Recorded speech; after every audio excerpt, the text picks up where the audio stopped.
Beaucoup d'hommages et teintés d'émotion, on l'a entendu à l'instant dans la presse française ce matin, parce que Loana, pour beaucoup de Français, c'était plus qu'une simple participante à une émission de télé-réalité.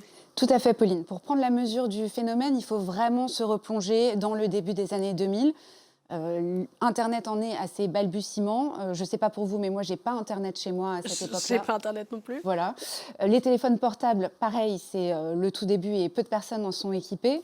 Les réseaux sociaux, n'en parlons pas, ça n'existe même pas. Donc, quand le programme arrive, c'est vraiment un ovni qui débarque dans le paysage audiovisuel français. Et ça va être vraiment, et ça va faire l'objet de débats intenses, que ce soit au niveau des intellectuels, mais aussi dans des sphères beaucoup plus populaires. En gros, à cette époque-là, le monde va se diviser en deux catégories. Ceux qui considèrent que c'est un programme comme les autres, et ceux pour qui ça signe la déchéance en fait de l'humanité. La trash TV, ça c'est ce que dira le journal L'Humanité.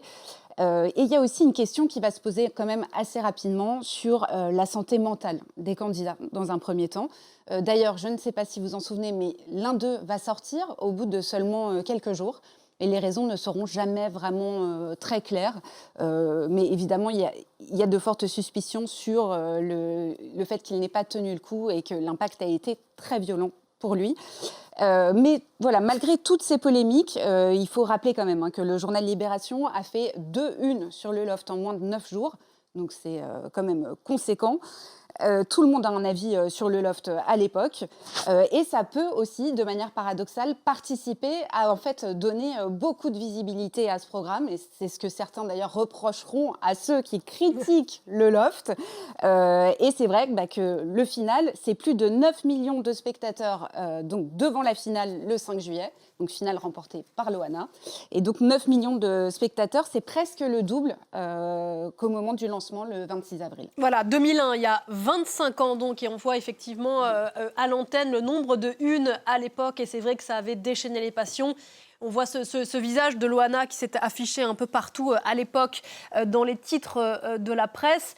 C'est elle qui a remporté cette première saison, qui avait donc déchaîné les passions. À l'époque, elle a 23 ans, Loana, c'est ça ? Voilà, Loana, elle a 23 ans, donc elle est quand même très jeune, elle est blonde, à forte poitrine, et c'est pas des détails, parce qu'en fait, elle est le stéréotype de la bimbo, et les personnages, en tout cas les candidats qui ont été choisis, incarnent plus ou moins chacun un personnage. Et c'est la première fois qu'on a des personnes qui vont devenir célèbres, ou en tout cas qui sont médiatisées, pas pour ce qu'elles font, mais pour ce qu'elles sont. Et Loana, elle va répondre à ce qu'on attendait d'elle d'une certaine manière, notamment dans une séquence qui a évidemment beaucoup fait parler, une séquence qui a été tournée dans la piscine du Loft, où elle a eu des ébats avec un autre candidat.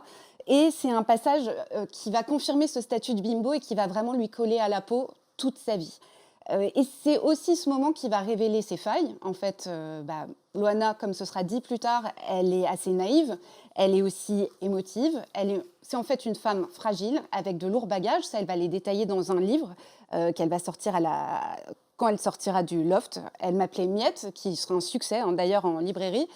Et dans ce livre, elle va se confier sur son enfance difficile et surtout un épisode particulièrement douloureux pour elle.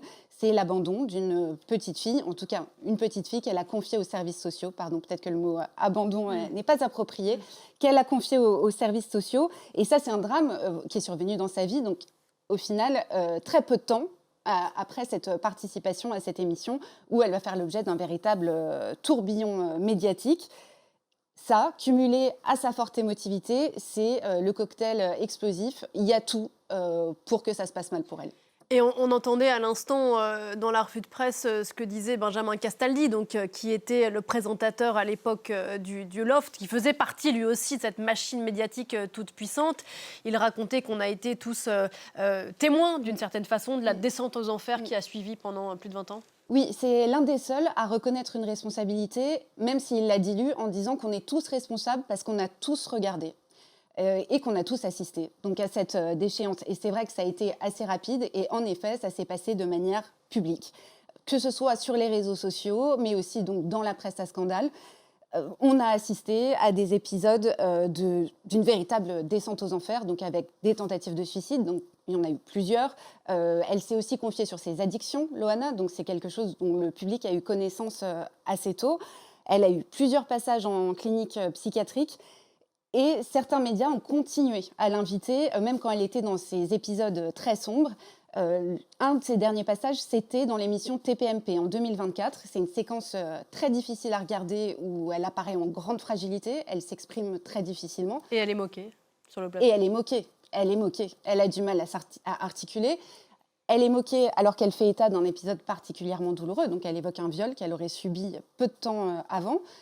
Et cette séquence, elle va en effet questionner encore une fois les limites de la décence et aussi est-ce qu'on rend service ou pas en donnant de la visibilité à Loana quand elle est dans ces moments-là. Et c'est une question, en effet, que beaucoup se posent, mais que Benjamin Castaldi est l'un des seuls à rendre public. Merci beaucoup Alexandra. Voilà ce que l'on pouvait dire sur la disparition de Loana.